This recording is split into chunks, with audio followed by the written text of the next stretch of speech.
Hi guys, it's that time of week again. It's book review day. It's Monday. That's what we do every week. And today we're doing an Audible book, an audio book, which I do once in a while just to get a bit of a mixed bag on these. And today we're doing Michael Crichton, I believe I'm saying that right, Pirate Latitudes. Now, I discovered this book because the Book Dad on Instagram and on Facebook reviewed it first. So a big shout out to him for putting me onto a book that I would probably never have discovered had it not been for his review. But Pirate Latitudes was released posthumously after Michael Crichton died in 2009, and it was discovered as a manuscript on his laptop, and it was subsequently published by HarperCollins, his publisher. Excuse me. And it's essentially just your bog standard pirate story of Captain Charles Hunter, who was given an assignment by Governor Charles Armont to go and attack and rob a fortress which is deemed to be impenetrable, unattackable, untouchable sort of thing. And he goes ahead and he does it, and he meets along the way, he meets different people, and you learn to relate to his crew and connect with his crew. He's got a silent former slave who's big, tall, strong, but silent from where he had his tongue cut out. You've got Sanson, who's a Frenchman, who ends up being quite likeable towards the end.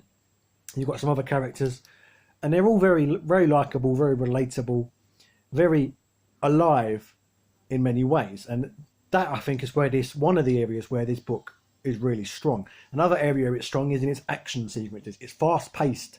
The action sequences in this book are fast-paced, they're dynamic, they really make you feel part of the action, and they're really entertaining. Now, what I will say for this book, the criticism I will give it, is it seems to spend far too much time trying to explain itself, trying to explain the intricacies of pirate society, such as how a ship works, how the sails work, how the guns work, etc., etc.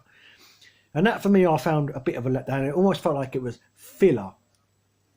Similar to when you listen to an album and you've got some tracks on this album that almost feel like they're not quite up to scratch with the general feel of the album. It's almost as if they put it there just to pad it out. And that's what I felt was going on with these scenes where Crichton explains the inner workings of a cannon, for instance, and it didn't ruin the book for me, but it sort of made it a bit.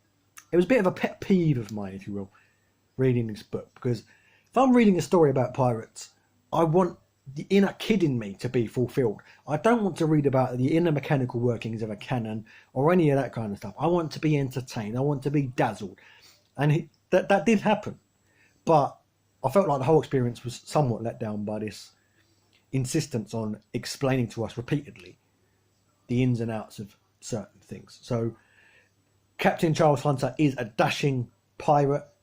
He's handsome, he's charming, he seduces women all over the place.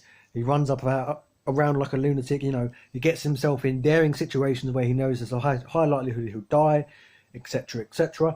He's one of those, he's a Captain Jack Sparrow type character. Obviously before Captain Jack Sparrow came into existence. And his crew is very relatable. The story is very engaging. The action sequences are very, very, almost put you in the action sequence. They're very entertaining. And that's what I like. High velocity action, especially when it's a book about pirates, a non-fiction story, fictional story about pirates. I don't want to be bogged down in non-fictional sort of details of how this works, how that works. Just entertain me. Because that's what I feel this sort of setting was made for. The golden age of piracy. It was made to entertain you. Especially if you're writing a story about it. It's what every 12-year-old boy loves to read about, loves to watch, loves to hear about and learn about.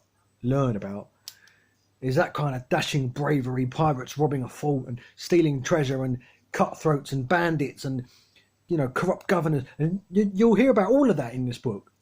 But it's just that one gripe that I have. It's too much time spent explaining itself. Just relax, enjoy yourself, and just tell the story and razzle me, because this book will razzle you on the story alone. And I think that this book is very accessible, very easy to read, very easy, light reading, very easy to get into. So go ahead and download it, pick up a hard copy, whatever you will. It's on Audible, that's where I heard it. It's also no doubt in many bookstores or online you can order it. So go ahead and order it, read it, have fun with it, see if you enjoyed it slightly more than I did, see if you can get around the intricacies of it, the intricacies of the explaining how a cannon works, how a boat works, how the rigging on a boat works.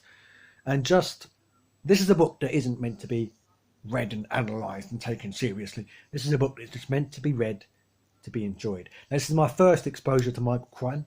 I may get Jurassic Park or another book of his. The Great Train Robbery is another one. I may get another one, who knows. If I do, no doubt I'll review it for you guys, let you know what I think. So thanks for watching. That's been Michael Crichton, Pirate Latitudes, and I'll see you in the next video.